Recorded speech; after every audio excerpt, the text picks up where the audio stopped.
জাতি বিদ্রোহে বিচম্বনকে চরকান মন্ডল জিন্দাবাদ।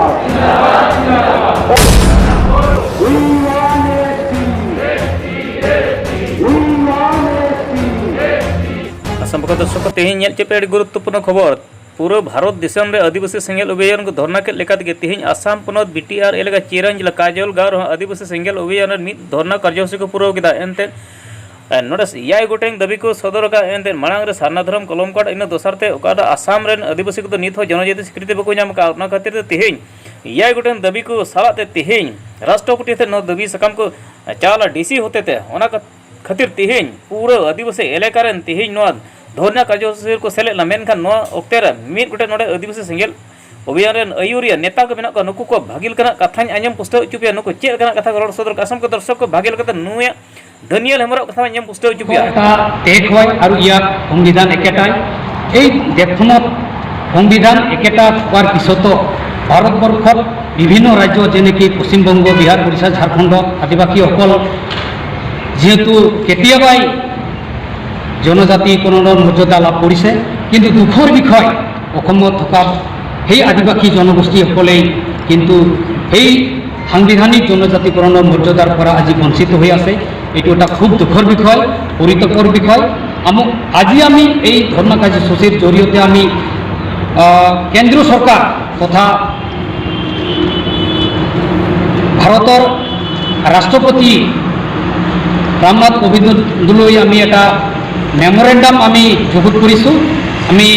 আজি জিলা উপায়ুক্তৰ জৰিয়তে আমি স্মাৰকপত্ৰখন প্ৰদান কৰিম যে অতি সোনকালে অসমৰ আদিবাসীসকলক জনজাতিকৰণৰ মৰ্যাদা দিবই লাগিব আৰু যদি নিদিয়ে তেতিয়া হয়তো আমি অনাগত দিনত আদিবাসী চেংগেল অভিযানে বহি নাথাকে হয়তো আজিতকৈ আৰু তীব্ৰতৰ জংগী আন্দোলন কাৰ্যসূচী হাতত ল'বলৈ বাধ্য হ'ব আৰু এই কাৰ্যসূচীসমূহ অপ্ৰীতিকৰ ঘটনাৰ বাবে চৰকাৰ তথা কেন্দ্ৰীয় চৰকাৰে বিজেপি নেতৃত্বাধীন কেন্দ্ৰীয় চৰকাৰে গজৰীয়া হ'ব বুলি আমি সকীয়াই দিছোঁ। আজি আমি মুঠতে 7টা দাবী আছে। ইয়াৰ ভিতৰত মুখ্য দাবী হৈছে এই দুটা, সাৰনা ধৰ্ম কলংকত সাংবিধানিক আমাৰ মৰ্যাদা পাব লাগে আৰু দ্বিতীয়তে হৈছে অসমৰ আদিবাসীসকলক জনজাতিকৰণৰ অতি শীঘ্ৰে আমাক প্ৰদান কৰিব লাগে।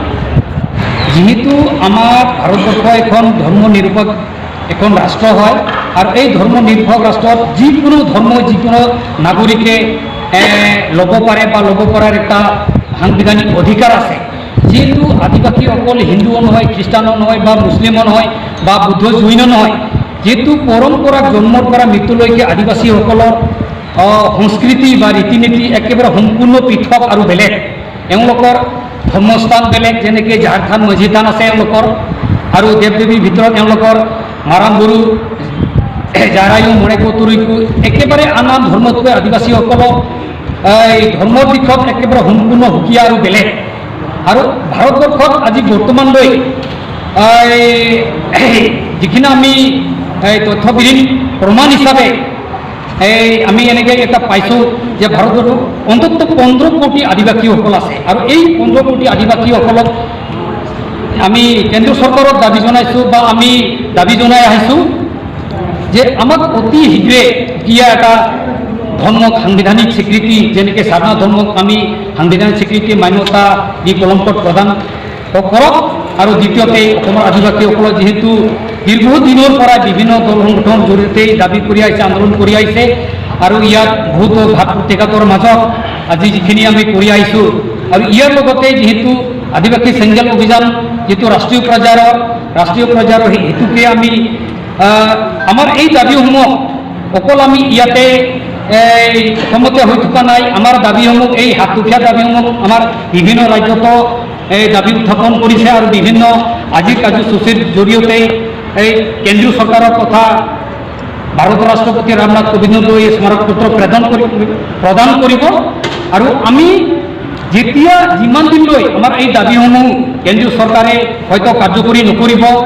বা সফল নোহোৱালৈ আমাৰ এই আন্দোলন চলি থাকিব আৰু আমাৰ এই কাৰ্যকলাপখন তীব্ৰতৰ হৈ থাকিব।